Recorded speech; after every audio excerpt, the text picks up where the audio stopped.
Antonym of solvent is broke.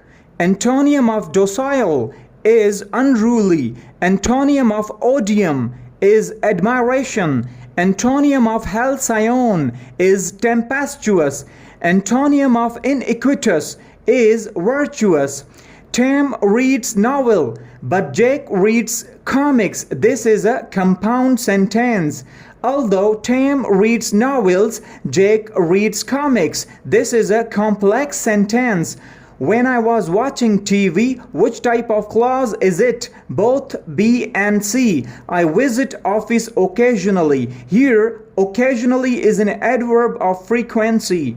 Her face was attractive and charming. Here, charming is an adjective. How many barrages are there in Sindh? 3. Lansdowne Bridge was constructed in 1889. Founder of Tughlaq dynasty, Ghasuddin.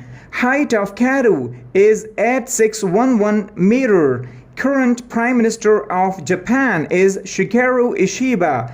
Malik Feroz was the real name of Khilji dynasty, Jalaluddin. Population of Karachi as per 2023 census is 20.3 million. TASS is news agency of Russia. Capital of Iceland is Reykjavik. It's not Reykjavik, it's Reykjavik.